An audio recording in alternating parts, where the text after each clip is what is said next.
नमस्कार दोस्तों, YouTube के महाविद्या ज्योतिष चैनल में मैं पंडित गुरुराज आप सभी दर्शकों का एक बार फिर से स्वागत करता हूं।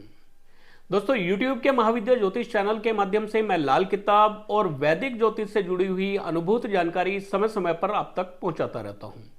उम्मीद है आपको मेरी वीडियो पसंद भी आती होंगी। अगर वीडियो पसंद आती है तो वीडियो को लाइक करें, शेयर करें और चैनल को सब्सक्राइब भी कर लें ताकि इसी प्रकार की जानकारी आगे भी मैं आप तक पहुंचा सकूं। दोस्तों, लाल किताब ज्योतिष सीखने के लिए लाल किताब की व्याकरण का आना बहुत जरूरी है। अगर आप लाल किताब की व्याकरण के बारे में नहीं जानते हैं तो आप ना तो सही प्रेडिक्शन कर पाएंगे और न ही सामने वाले की समस्या का सही निदान कर पाएंगे। लाल किताब की जो व्याकरण है लगभग 200 पेज की व्याकरण है और इस व्याकरण में ग्रहों को हम कुंडली में भावों में किस प्रकार देखते हैं, किस ग्रह के कहां पर बैठने से क्या फर्क पड़ता है, ग्रह कब जागती हालत का होता है, कब सोई हालत का होता है, घर कब जागती हालत का होता है, कब सोई हालत का होता है, ग्रहों की टक्कर कैसे पड़ती है, ग्रहों की दृष्टि क्या है, ये सारी जानकारी जो है व्याकरण से मिलती है। और लाल किताब की जो व्याकरण है वो थोड़ी जटिल है, उसकी जानकारी लेना बहुत जरूरी है। अगर आप लाल किताब की व्याकरण की जानकारी हासिल नहीं करते हैं तो आप सही मायने में लाल किताब ज्योतिष नहीं कर सकते। खाली ग्रहों के खानों में फल को जान के आप प्रेडिक्शन नहीं कर सकते। यह काफी नहीं है कि आपने ग्रहों के खानों में फल याद कर लिए और बस खानों के फल आप सामने वालों को जैसे आपने पढ़े हैं, जैसे सुने हैं बोल दें और हो गया ज्योतिष। ऐसे कभी भी लाल किताब ज्योतिष नहीं किया जाता। लाल किताब ज्योतिष के जो उपाय हैं उसको करने के लिए हमें ग्रहों की दृष्टि को भी देखना पड़ेगा। कौन सा ग्रह जागती हालत का है, कौन सा ग्रह सोई हालत का है, किस ग्रह की किस ग्रह पर टक्कर पड़ रही है, किस ग्रह की किस ग्रह पे टक्कर से कौन सा ग्रह खराब हो रहा है या मर रहा है, उसकी जानकारी लेना बहुत जरूरी है।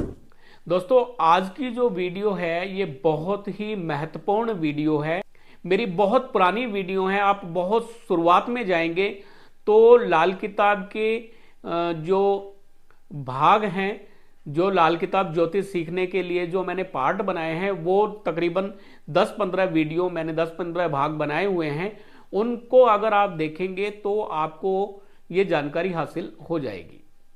लेकिन फिर से मैं अपनी छोटी वीडियो के जरिए आपको संपूर्ण जानकारी जो है लाल किताब व्याकरण के बारे में देने जा रहा हूं। और आज की जो वीडियो है इसको आप स्किप बिल्कुल ना कीजिएगा। पूरी वीडियो आपने देखनी है। कोई एक चीज भी आपने अगर मिस कर दी तो आप समझ ही नहीं पाएंगे कि मैंने फलादेश कैसे करना है या उपाय मैंने कैसे करना है। अगर आप लाल किताब ज्योतिष कर रहे हैं या लाल किताब ज्योतिष सीख रहे हैं तो आपके लिए बहुत जरूरी है कि लाल किताब की व्याकरण को सही ढंग से सही तरीके से समझ लिया जाए। तो चलिए चलते हैं हम अपनी जानकारी की तरफ। लेकिन मैं हर बार आपको बताता हूं कि लाल किताब में ग्रहों को खानावार देखते हैं, राशि वाइज बिल्कुल नहीं देखते। हमें ग्रहों को खानावार ही देखना है, लेकिन खाने किस प्रकार देखते हैं इसकी भी जानकारी आपको होना जरूरी है। और मैं हर वीडियो में खानों की जानकारी देता हूं। लेकिन हो सकता है आप पहली बार मेरे चैनल पे आए हों और पहली बार मेरी वीडियो देख रहे हो और आपको खानों की जानकारी ना हो और मैं आपको कोई और बात बताऊं और आप उसको कुछ और मतलब समझ लें। मैं आपको खानावार ग्रहों का फल बताऊं और आप उसको राशि वाइज ले लें तो वो जो भी जानकारी मैं आपको दूंगा वो सारी व्यर्थ रहेगी। मैंने आपको कहा खाना नंबर 4 में बैठे हुए ग्रह का फल, और आप राशि 4 में अगर ग्रह का फल देखेंगे तो वो गड़बड़ हो जाएगा, क्योंकि राशि 4 नंबर की राशि वो कहीं पर भी हो सकती है। वो 12वें खाने में भी हो सकती है, पहले खाने में भी हो सकती है, दूसरे खाने में भी हो सकती है। लेकिन हम खानावार ग्रहों की बात कर रहे हैं, तो हमने खानों को ही देखना है। खाने किस प्रकार देखते हैं वो एक बार फिर से समझ लें। दोस्तों, लगन भाव जो होता है वो कुंडली का खाना नंबर 1 होता है। आपने बहुत सारी कुंडलियां देखी होंगी, आपने कंप्यूटर पे भी बनी हुई कुंडली देखी होंगी, या आपने मोबाइल पे भी कुंडली बनाई होगी। तो जब मोबाइल पे हम कुंडली बनाते हैं या कोई भी हम कंप्यूटर से बनी हुई कुंडली देखते हैं, तो उसमें एक जगह पर लगन शब्द लिखा होता है। कुंडली में जहां पर लगन शब्द लिखा होता है, यह कुंडली का खाना नंबर 1 होता है। और लगन भाव से एंटी क्लॉकवाइज गिनती करते हुए क्रमवार खाने होते हैं। यानी अगला खाना, खाना नंबर 2, उसके बाद खाना नंबर 3, उसके बाद खाना नंबर 4, फिर 5, फिर 6, 7, 8, 9, 10, 11, 12। इस प्रकार ये कुंडली के 12 खाने होते हैं। और इन 12 खानों से ही हम जीवन में घटने वाली समस्त घटनाओं की जानकारी हासिल करते हैं। खाना नंबर 1 जो होता है वो हमारे शरीर का होता है, हमारी पर्सनैलिटी का होता है, हमारी सेहत के बारे में जानकारी देता है, हमारी कद काठी के बारे में जानकारी देता है, हमारे स्वभाव के बारे में जानकारी खाना नंबर 1 से होती है। खाना नंबर 2 धन, परिवार, वाणी का भाव है। स्त्री की कुंडली में ससुराल भाव भी है, ससुराल का भाव खाना नंबर 2 है। खाना नंबर 3 छोटे बहन भाइयों का है, छोटी यात्राओं का है, हमारे पड़ोसी का है, पराक्रम का भाव है, अत्यधिक श्रम का भाव है। खाना नंबर 4 माता का भाव है, वाहन का भाव है, भूमि का भाव है, सुख का भाव है। खाना नंबर 5 से हम संतान की जानकारी हासिल करते हैं, विद्या की जानकारी हासिल करते हैं, लव अफेयर के बारे में जानकारी हासिल करते हैं, लॉटरी सट्टे की जानकारी, शेयर बाजार की जानकारी खाना नंबर 5 से देखते हैं। अनसर्टिन गेन यानी अचानक धन लाभ भी हम खाना नंबर 5 से देखते हैं। खाना नंबर 6 रोग, ऋण, शत्रु का भाव है, संघर्ष का भाव है, हमारे नौकरी का भाव है, डेली काम पे आने जाने का भाव खाना नंबर 6 है। कोर्ट कचहरी, मुकदमा, ये सब खाना नंबर 6 से देखा जाता है। झगड़े सारे खाना नंबर 6 से देखे जाते हैं। खाना नंबर 7 गृहस्थ का भाव है, पति पत्नी का भाव है, साझेदारी का भाव है। पार्टनरशिप देखनी है तो खाना नंबर 7 से देखेंगे। पब्लिक रिलेशन देखने हैं खाना नंबर 7 से देखेंगे। डेली इनकम देखनी है खाना नंबर 7 से देखेंगे। खाना नंबर 8 मृत्यु का भाव है, मृत्यु तुल्य कष्टों का भाव है खाना नंबर 8। गड़े धन का भाव भी खाना नंबर 8 है। खाना नंबर 9 हमारे बुजुर्गों का है, हमारे पूर्वजों का है, हमारे भाग्य का भाव है। खाना नंबर 9 धर्म का भाव है। खाना नंबर 9 से हमें पता चलता है कि सामने वाला अपने धर्म को कितना मानता है या धर्म में उसकी कितनी रुचि है। खाना नंबर 9 लंबी यात्राओं का भी है, धार्मिक यात्राओं का भाव खाना नंबर 9 है। खाना नंबर 9 पिता का भाव भी है। खाना नंबर 10 हमारे कर्म का भाव है, कारोबार का भाव है, नौकरी का भाव है। खाना नंबर 10 से हम अपने कारोबार के बारे में जानते हैं, अपने बिजनेस के बारे में हमें जानकारी जो मिलती है वो खाना नंबर 10 से मिलती है। खाना नंबर 11 लाभ का भाव है, बड़े भाई का भाव है, हमारे बंधुओं का भाव, मित्रों का भाव खाना नंबर 11 है।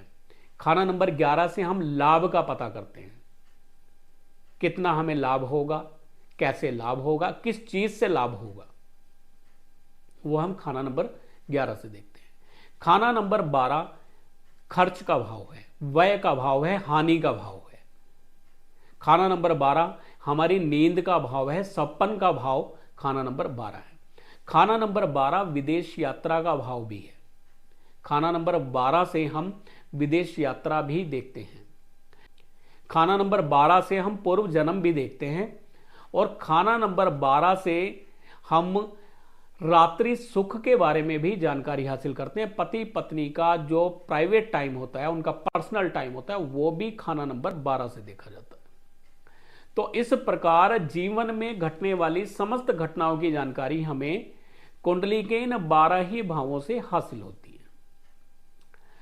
अब हम बात करते हैं व्याकरण की, यानी लाल किताब में हमें किन किन चीजों का ध्यान विशेष तौर से रखना पड़ता है।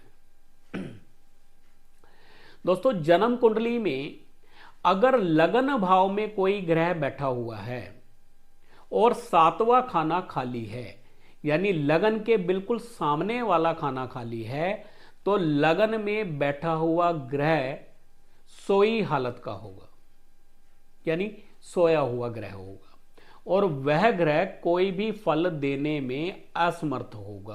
खाना नंबर 7 में किसी ग्रह का होना जरूरी है। खाना नंबर 7 को जगाने के लिए कई बार कुछ चीजें जमीन में दबाई जाती हैं, कुछ चीजें हमें करनी होती हैं। खाना नंबर 7 को जगाने के लिए कई बार विवाह टाइम से करना पड़ता है। विवाह समय से हो जाए तो खाना नंबर 7 में ग्रह कायम हो जाएगा और लगन का भाव जो है, लगन का ग्रह जो है वो जाग जाएगा। लगन के ग्रह को, खाना नंबर 1 के ग्रह को जगाने के लिए खाना नंबर 7 में ग्रह का होना जरूरी है। खाना नंबर 1 में बैठा हुआ ग्रह राजा होता है, यानी खाना नंबर 1 सिंहासन है जिस पर राजा आकर बैठता है। जो भी ग्रह खाना नंबर 1 में आता है वो कुंडली का राजा होता है। और खाना नंबर 7 के ग्रह राजा के वजीर होते हैं, यानी राजा के मंत्री, राजा को सलाह देने वाले वजीर। दोस्तों, लगन में बैठे हुए ग्रह की आंखें जो होती हैं वो खाना नंबर 8 में होती हैं। खाना नंबर 8 के ग्रहों से लगन में बैठा हुआ ग्रह देखता है, और खाना नंबर 11 खाना नंबर 1 की टांगे होती हैं, यानी रास्ता हमें जो दिखाना है वो खाना नंबर 8 के ग्रह ने दिखाना है, और उस रास्ते पर चलना जो है वो खाना नंबर 11 के ग्रह ने चलाना है।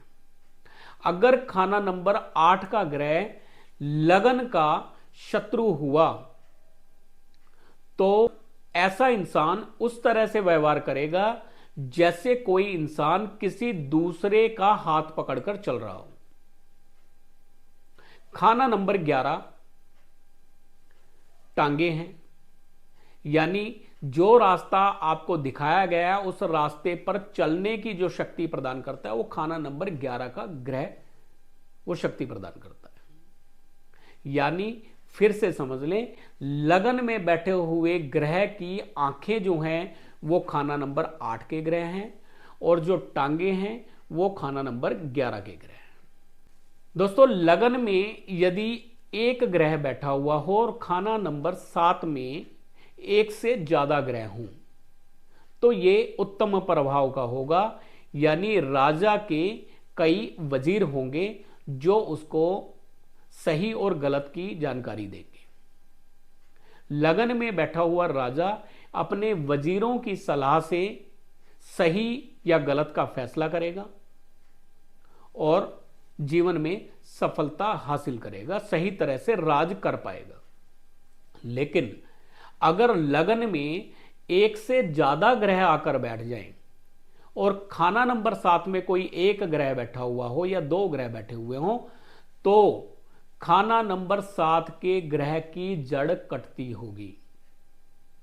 खाना नंबर 7 के ग्रह क्या हैं? वजीर। और खाना नंबर 1 के ग्रह क्या हैं? राजा।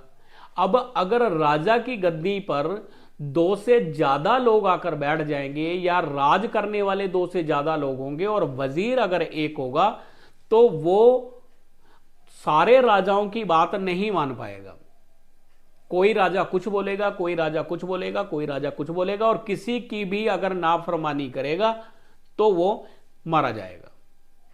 यानी लगन में अगर एक से ज्यादा ग्रह बैठे हुए हों और खाना नंबर 7 में एक ग्रह बैठा हो तो उसकी जड़ कटती होगी। उस ग्रह से जुड़े हुए जो रिश्तेदार हैं वो कष्ट में होंगे, परेशानी में होंगे। उदाहरण के लिए समझ लेते हैं, यदि लगन भाव में बृहस्पति, चंद्र, बुध और राहु ये 4 ग्रह बैठे हुए हों और खाना नंबर 7 में केतु बैठे हुए हों तो बुध की आयु यानी 34 साल की आयु तक पुत्र संतान नदारद होगी, पुत्र संतान पैदा नहीं होगी, और अगर पैदा हो गई तो ज्यादा समय तक रह नहीं पाएगी, मर जाएगी। पुत्र संतान पैदा नहीं होगी, अगर पैदा हो जाए तो ज्यादा समय तक रहेगी नहीं, मर जाएगी। और 48 साल की आयु तक एक ही पुत्र कायम होगा। 48 साल की आयु के बाद अगर दूसरा पुत्र पैदा हो जाए तो बुध यानी बेटी बेघर बेइज्जती से बर्बाद होगी। बेटी के लिए यह बड़ा ही अशुभ फल का होगा। ऐसे जातक को 4 जानवरों यानी कुत्ता, गाय, घोड़ा और तोता या कन्या की पालना करनी चाहिए। इन 4 जानवरों की अगर जातक पालना करता है तो अब सभी ग्रह उसके लिए उत्तम फल के होंगे और योग कारक रहेंगे। दोस्तों, जन्म कुंडली में असल मंगल के अलावा अगर मसनूई मंगल बद या मसनूई मंगल नेक बैठे हुए हैं, यानी सूर्य बुध इकट्ठा बैठे हुए हैं या सूर्य शनि इकट्ठा बैठे हुए हैं, तो खाना नंबर 1 का ग्रह खाना नंबर 11 पर अपना प्रभाव डालेगा या खाना नंबर 1 का ग्रह खाना नंबर 11 को भी देखेगा। वैसे तो जो दृष्टि होती है लाल किताब की वो 100% दृष्टि होती है, 50% दृष्टि होती है और 25% दृष्टि होती है।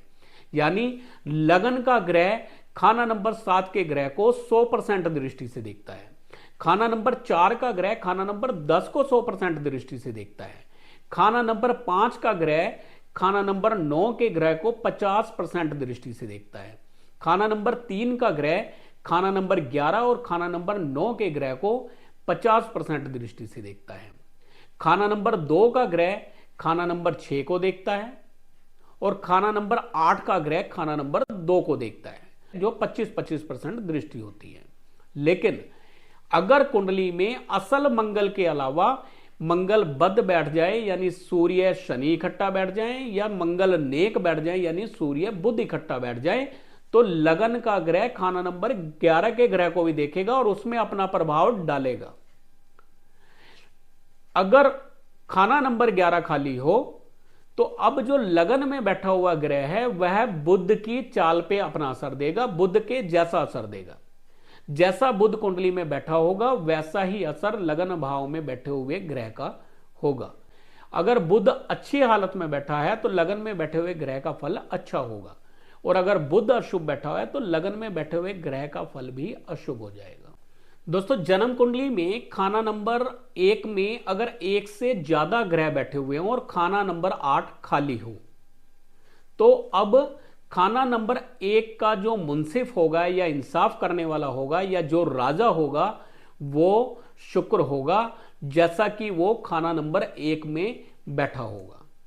यानी खाना नंबर 1 में अगर शुक्र बैठा हुआ है, साथ में बुध भी बैठा हुआ है, राहु बैठा हुआ है या सूर्य बैठा हुआ है और खाना नंबर 8 खाली है, तो लगन भाव का जो राजा होगा, जो मुंसिफ होगा, जो इंसाफ करने वाला ग्रह होगा वो शुक्र होगा। दोस्तों, जन्म कुंडली में खाना नंबर 2 में बैठा हुआ ग्रह किस्मत को जगाने वाला ग्रह होगा। खाना नंबर 2 में जो भी ग्रह आकर बैठ जाएगा उस ग्रह से जुड़े हुए रिश्तेदार की सेवा करने से, उसका आशीर्वाद लेने से जातक किस्मत को जगाता जाएगा, किस्मत से लाभ हासिल करेगा, अपने भाग्य को जगा लेगा। खाना नंबर 2 में यदि कोई ग्रह बैठा हुआ है और खाना नंबर 10 खाली है तो अब खाना नंबर 2 का ग्रह सोई हालत का होगा। खाना नंबर 2 के ग्रह को जगाना जरूरी होगा। खाना नंबर 9 की बुनियाद खाना नंबर 2 का ग्रह होता है, यानी खाना नंबर 9 में जो भी ग्रह बैठा हुआ है उसकी जड़ जो है, उसकी बुनियाद है खाना नंबर 2, और खाना नंबर 2 की जो बुनियाद है वो है खाना नंबर 4। खाना नंबर 4 में बैठा ग्रह खाना नंबर 2 की बुनियाद होगा। दोस्तों, खाना नंबर 9 समंदर है और खाना नंबर 2 पहाड़ है। खाना नंबर 4 जातक का घर है। खाना नंबर 9 में अगर शुभ ग्रह बैठे हुए हों तो खाना नंबर 9 से शुभ ग्रह बादलों की तरह जल को भरेगा और खाना नंबर 2 के मित्र ग्रह पहाड़ से टकराएगा और खाना नंबर 4 यानी जातक के घर में लाभदायक वर्षा करेगा। कहने का मतलब यह है कि अगर खाना नंबर 9 में शुभ ग्रह है और खाना नंबर 2 में भी शुभ ग्रह है और खाना नंबर 4 में भी शुभ ग्रह है, तो खाना नंबर 9 का ग्रह खाना नंबर 2 से मिलेगा और खाना नंबर 4 में लाभदायक वर्षा करेगा, धन की वर्षा करेगा, जातक के लिए अत्यंत लाभदायक होगा। दोस्तों, खाना नंबर 8 देखता है खाना नंबर 2 को और खाना नंबर 2 देखता है खाना नंबर 6 को। इस प्रकार खाना नंबर 8 में बैठे हुए ग्रह का असर खाना नंबर 2 के ग्रह में मिलेगा और खाना नंबर 2 में मिला हुआ असर खाना नंबर 6 में जाएगा। इस प्रकार खाना नंबर 8, 2 और 6 का आपस में संबंध होगा। लेकिन अगर खाना नंबर 2 में कोई ग्रह नहीं है तो खाना नंबर 8 का असर खाना नंबर 2 से होता हुआ खाना नंबर 6 में नहीं जा पाएगा। दोस्तों, यदि बृहस्पति खाना नंबर 2 में बैठे हों और खाना नंबर 8 खाली हो तो बृहस्पति अब मंदे प्रभाव के होंगे, अशुभ प्रभाव के होंगे। लेकिन इसी वक्त अगर खाना नंबर 9 में कोई बृहस्पति का मित्र ग्रह बैठा हुआ हो तो अब खाना नंबर 9 से मानसूनी हवाएं उठेंगी और खाना नंबर 2 यानी बृहस्पति से टकराएंगे और खाना नंबर 4 में उत्तम वर्षा करेंगी, यानी जातक को बहुत अधिक लाभ हासिल होगा। अगर खाना नंबर 8 खाली है और खाना नंबर 2 में बृहस्पति अकेले बैठे हैं तो मंदे प्रभाव के होंगे। लेकिन इस मंदे प्रभाव को अगर कोई दूर कर सकता है तो खाना नंबर 9 में बैठा हुआ ग्रह इस बृहस्पति के बुरे प्रभाव को दूर कर सकता है, क्योंकि खाना नंबर 9 का ग्रह अगर बृहस्पति का मित्र हुआ तो खाना नंबर 9 से उत्तम हवाएं, मानसूनी हवाएं उठेंगी। खाना नंबर 2 यानी पहाड़ यानी बृहस्पति से टकराएंगी और खाना नंबर 4 में उत्तम वर्षा करेंगे, यानी जातक को लाभ देंगी। दोस्तों, जन्म कुंडली में खाना नंबर 2 में अगर 2 शत्रु भी आकर बैठ जाएं तो आपस में लड़ा नहीं करते। यह भी एक बहुत बड़ा नियम है। खाना नंबर 2 के अलावा अगर किसी भी भाव में 2 शत्रु ग्रह आकर बैठ जाएं तो वो आपस में शत्रुता दिखाते हैं, उस खाने के प्रभाव को खराब करते हैं। लेकिन खाना नंबर 2 में अगर 2 शत्रु आकर बैठ जाएं, यानी गुरु राहु आकर बैठ जाएं या बुध बृहस्पति आकर बैठ जाएं या चंद्र बुध आकर बैठ जाएं, तो भी कोई बुरा फल खाना नंबर 2 में नहीं हुआ करता है। दोस्तों, खाना नंबर 4 चंद्रमा को बढ़ाता है और खाना नंबर 2 बृहस्पति को बढ़ाता है। इसीलिए खाना नंबर 4 को उत्तम करने के लिए या चंद्रमा को उत्तम करने के लिए खाना नंबर 4 में चावल जल प्रवाह किए जाते हैं या दूध जल प्रवाह किया जाता है। खाना नंबर 4 नदी, नहर, दरिया है, तो दरिया में अगर हम चावल जल प्रवाह करते हैं या दूध जल प्रवाह करते हैं तो चंद्र के फल को बढ़ाने का कार्य करेंगे। उसी तरह से खाना नंबर 2 बृहस्पति को बढ़ाता है। बृहस्पति यानी गुरु, तो बृहस्पति के फल को बढ़ाने के लिए हम माथे पर केसर का तिलक लगाते हैं। तो जो ये तिलक की जगह होती है ये खाना नंबर 2 है और केसर का तिलक लगाने से बृहस्पति के फल को हम यहां पर उत्तम करते हैं। या मंदिर में चने की दाल देने से, पीला प्रसाद देने से हम बृहस्पति के फल को उत्तम करते हैं। हल्दी की गांठें अगर मंदिर में देते हैं या चने की दाल मंदिर में देते हैं या पीला प्रसाद मंदिर में देते हैं तो भी हम बृहस्पति के फल को बढ़ाने का कार्य करते हैं। तो दोस्तों, आज जो मैंने सूत्र आपको बताए हैं ये लाल किताब ज्योतिष को समझने में बहुत सहायक हैं। इन सूत्रों को अच्छे से समझा जाए और कुंडली में जब इसको आप अप्लाई करेंगे, कुंडली में लगाकर देखेंगे, तभी आप सही प्रेडिक्शन कर पाएंगे और सही उपाय कर पाएंगे। सूत्र अभी और भी हैं लेकिन वीडियो बहुत लंबी हो जाएगी, इसलिए इस वीडियो को हम भाग 1 का नाम देंगे। अगली वीडियो में मैं आगे के व्याकरण के नियम बताऊंगा, लाल किताब के नियम बताऊंगा। अगली वीडियो का इंतजार करें, शीघ्र ही अगली वीडियो आप तक पहुंच जाएगी। और दोस्तों, अगर आप अपनी कुंडली का संपूर्ण विश्लेषण कराना चाहते हैं, अपनी कुंडली के बारे में जानना चाहते हैं, आप किसी प्रॉब्लम से घिरे हुए हैं, उसका हल चाहते हैं, तो स्क्रीन पर दिए गए नंबर पर आप कांटेक्ट कर सकते हैं। आप अपनी कुंडली दिखा सकते हैं, आपकी कुंडली का संपूर्ण विश्लेषण किया जाएगा। क्या आपकी समस्या चल रही है, उस समस्या का क्या उपाय है, क्या सावधानी आपको बरतनी चाहिए, किन किन चीजों से आपको बचना चाहिए, वो सारी जानकारी आपको दी जाएगी। कुंडली फीस क्या है वो आप फोन करके जान सकते हैं। उम्मीद है आज की वीडियो भी आपको पसंद आई होगी। अगर वीडियो पसंद आई है तो वीडियो को लाइक करें, शेयर करें और चैनल को सब्सक्राइब भी कर लें, ताकि आगे की जानकारी भी आपको मिलती रहे। आगे की वीडियो भी बहुत महत्वपूर्ण वीडियो है। अब जो नई वीडियो मैं आपके लिए लेकर आने वाला हूं, इससे आगे की वीडियो होगी, तो उस वीडियो को भी अगर आप चाहते हैं कि आप तक पहुंचे, चैनल को सब्सक्राइब जरूर कर लें। फिर मिलेंगे अगली वीडियो में, तब तक के लिए नमस्कार।